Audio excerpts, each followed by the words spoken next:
Got my eyes straight ahead, got my head in the game. With the red light on, I'm just waiting for the change. Keep my head down low. I want to share two stories that came through, both from Sky News. One of them's a little old, actually. This article only came out this week, but it's regarding an older story that came out during the lockdowns, the COVID lockdowns. Now, I'm going to read them to you. I won't play the video, but the thing is, why I'm going to talk about this is because you see a lot of times when these things come back and we start hearing about them in mainstream media, you can see that, oh, they're talking about this. They're just putting those seeds back out there, getting everyone used to this narrative. And then no one is surprised when these things actually happen. Oh, yeah, we've been hearing about this. We've been drip fed this information for the last couple of months. And then when it all happens, even if we don't like it, we don't agree with it, we don't think it should be happening, we're used to hearing about it, and people just don't say anything. People will just go along with the narrative. This is this is what's happened with the trans ideology. We know it's not true. We know it can't happen. We know men can't be women magically. Women can't be men magically. We know no amount of operations can make that happen. We know that you don't just fluctuate like that story I did about abrosexuality. You don't just, oh, I feel like this today, I feel like this tomorrow. It doesn't just fluctuate. These things don't just happen. It is not factual. It's a mental illness, more than likely. I think it's actually demonic. But if we just keep hearing about these things and keep getting drip fed these pieces of information, well, then we'll just keep going along with it. People stop speaking up about it, and eventually it's just accepted in society. So this story comes up, and now I'd heard about this years ago. Uh, the problem is, like I said, it's starting to come out more in mainstream media, and you've probably all heard about it. But let's just remember where this is taking us, what this is all about. So this is, like I said, a story that came out in Sky News. Climate lockdowns resurface in an attempt to address global emissions. So what they're talking about, Caleb Bond says climate lockdowns are becoming part of the global conversation once again. You might have heard of the concept of a climate lockdown. So I don't want to hang around too long on this story. So what he's talking about is an article that came out quite a few years ago, 2020. And this was it in Project and Syndicate, avoiding a climate lockdown. So this is when we had the COVID lockdowns. This Mariana Mazzucato, she talked about this COVID lockdowns and how this would be good for the environment. We'll just read some section of it. The world is approaching a tipping point on climate change when protecting the future of civilization will require dramatic interventions. Avoiding this scenario will require a green economic transformation and thus a radical overhaul of corporate governance, finance, policy, and energy systems. London. As COVID-19 spread earlier this year, like I said, this was written in 2020. Governments introduced lockdowns in order to prevent public health from spinning out of control. In the near future, the world may need to resort to lockdowns again, this time to tackle a climate emergency. Keep going. Under a climate lockdown, governments would limit private vehicle use. That will happen. Ban consumption of red meat. Like I said, I've spoken about that several times. That's what's coming. Private use, private vehicle bans, it's coming. And impose extreme energy saving measures. That is why in countries like Australia, they have been making energy so expensive.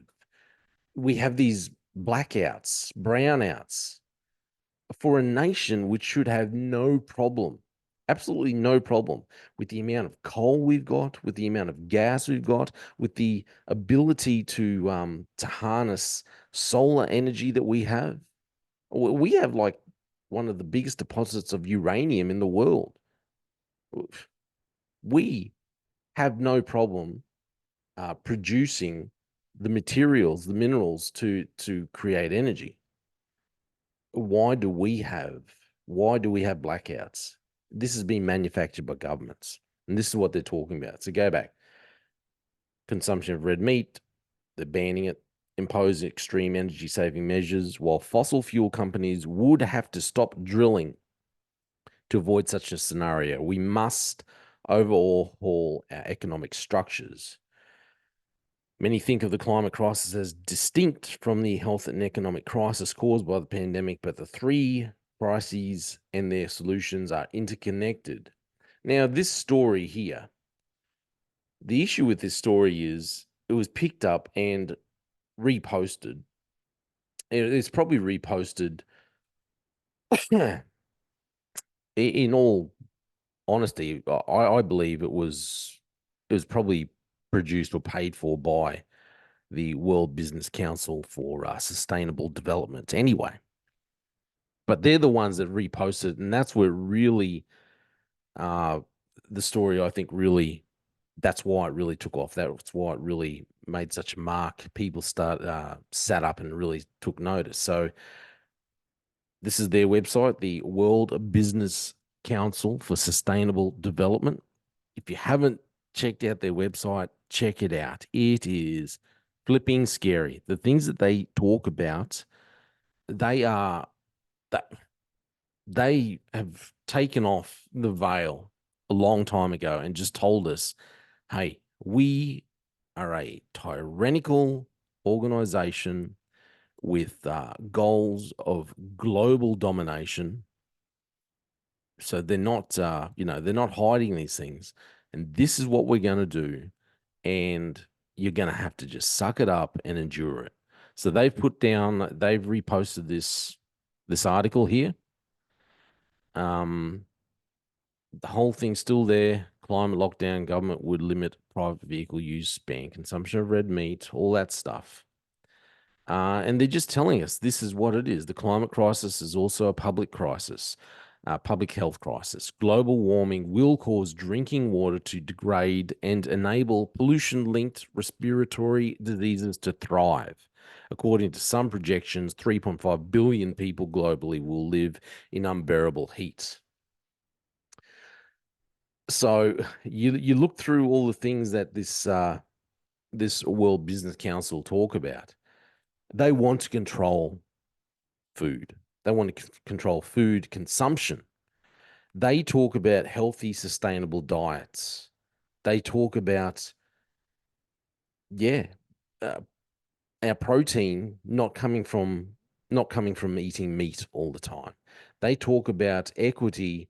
So here, let's go through this, what they talk about: equity action. The systemic inequality in our society must be addressed to enable all people to lead healthy, productive, dignified lives, to build the shared commitment and capacity for transformational change. Treating people equally will not be an adequate solution in and of itself. So treating people equally, okay, it's not enough just to say, okay, someone comes in here. So all the people that came in from Vietnam during the Vietnam War, they came here with nothing, but they were given the opportunity to work hard. You can build something for yourself, for your children, for your grandchildren. You're given the ability to work. That is your equal opportunity. When different people came here, the Greeks came here in the 50s, I think it was 50s and 60s, that kind of thing. Exactly the same thing. They came here, hey, we can do these things. We're good at construction, all this kind of thing. Greeks and the Italians, they came in here. They might have had nothing, but they were given equal opportunity to work. Equal opportunity to work and build something for themselves, the children, the grandchildren, so forth. But what these people want to do, treating people equally, will not be an adequate solution in and of itself. Instead, the public and private sectors must re-engineer, not, be nice if you could. They must do it. They must do what we say. Our systems, they must re-engineer our systems to be fairer and more just, taking the advantages and disadvantages people are born with into account and acting to level playing field. This kind of equity, which is not really equity, it's not equal. No. Stuff you that your parents have worked hard and they want to be able to, and you know, they want to work to give you advantages, to give you something in your life. Don't worry about that. We've got some other poor person who hasn't worked a day in his life. We want to give it to them. Keep reading. This kind of equity action is needed to disconnect opportunity from people's circumstances at birth. Do you understand what they're saying here? Disconnect opportunity from people's circumstances at birth, and to make truly equal opportunity and the prosperity it affords available to all. WBCSD's work on equity action will seek to drive clarity and convergence in this space. What they're saying, my grandparents, my great grandparents, you know, on both sides of my family, they've worked hard. You know, we all face adversity. They work hard, they build something, they want to be able to share that with their children, their grandchildren, whatever. And you know, and then they want, you know, they might say, okay, well, we'll send our children to university, or we'll put our children through this kind of trade, or we'll do this thing because we're trying to build something for our family, not just for ourselves. But what these people are saying, the kind of equity they want, they no longer want the equity where, like I said, you know, the people that came in from Vietnam, you come in, you're given the ability to work, yep, and you build something for yourself. No, they don't want that kind of equity anymore, equality anymore. They want this equity where people's circumstances at birth, you might have born into good circumstances because your parents, your grandparents have worked hard. That's no good. That is no good. They want to be able to give it to other people who have not worked at all. This is what their idea of equality is. This is what I've been talking about for the last couple of years. This is why you don't accept ideology that's just not true. This is why you don't go along with the narrative that, yeah, you know, that you can just at a whim become whatever gender, made up gender you believe. This is why you don't just go along with the narrative that's, you know, climate change is about to destroy all of our lives, about to kill us all. You know, rising sea levels, and yet all the people that talk about rising sea levels, all the rich people go and buy beachfront properties. You know, the same people that tell us that we can't fly around, that we can't get, you know, a nice Ute, a nice Ford Wildtrak, best car in the world. You know, we can't get all this because, but yet they can fly around in their private jets because it's good enough for them, because they're looking out for the rest of us. This is why when people like Sky News start talking and putting it out there, hey, this is all coming out again, we should sit up and take notice, because, and I'm not saying that, I'm just saying that when it comes out in mainstream media like this and it just starts getting drip fed to us again and again, it just gets people used to these narratives. And then when it all comes flooding in, everyone's saying, well, we've been hearing about this for a while and we're used to it, so we'll just go along. We'll just go along with this new narrative. We'll just go along with this new ideology, even though we know it's not good for us, even though we know it's not good for anyone, even though we know it's not righteous, it's not moral, it's not ethical, it's going to destroy our lifestyle. We'll just go along with it anyway.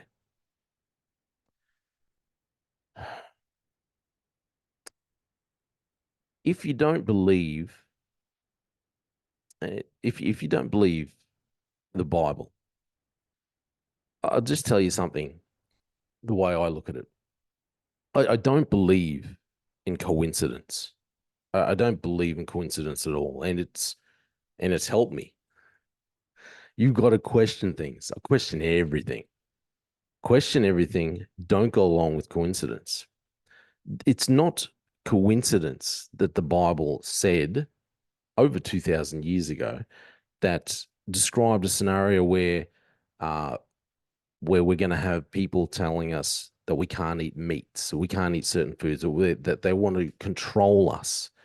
It's not coincidence that Jesus said, hey, these are the signs that you'll see in the end times. You're going to hear wars and rumors of wars. And now we see in articles people talking, um, non-religious, non-theologian people talking about wars and rumors, using that exact kind of wording, wars and rumors of wars.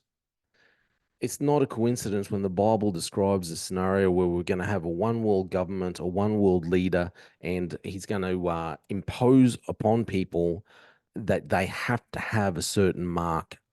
Otherwise, they will not be able to buy or sell. And we can see those things coming about. We can see our government's pushing identification processes where we cannot do anything unless we can be identified, unless we can pull out our ID and say, yep, this is it, this is me. It's not a coincidence that our world is pushing towards a one world government, that our world is in chaos, in turmoil. It's not coincidence that the Bible talked about Israel being the center of global attention, and that virtually the whole world will be against Israel towards the end. And Israel, this tiny nation of only, what is it? I think it's under 10 million people. And yet everyone, all these nations are all just fascinated with Israel, are all against Israel. Millions and millions, billions of people just want to destroy Israel. This tiny little nation. That is not coincidence. It's not a coincidence when the Bible says that the people of Israel would return, that the Jewish nation would return to its homeland, not once, but twice. And then 2,000 years plus, the people turned and the nation of Israel was reformed in 1948. That is not a coincidence. These things aren't coincidence. So if you don't believe the Bible, if you don't want to read the Bible, that's your decision. But look around you and see what else is happening in the world. See what's happening in the world. Compare it to what the Bible says. This is not a coincidence. This is where we're going. We're heading towards global government. We're heading towards a global dictatorship.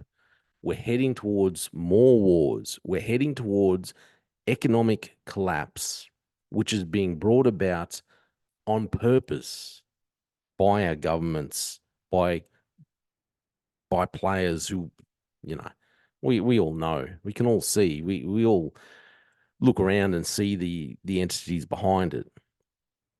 But this is where we're going. Don't be surprised if in the very, very near future, I think, we're going to be told, hey, climate lockdowns, we need to happen. We need to make it happen. We need to shut down our minds. We need to stop driving around in our diesel utilities. You need to all stay home. You got to stop eating meat. Don't be surprised when it happens in the very near future. That's my opinion. I'm Jay Fallon. Thanks for listening to The Slippery Slope.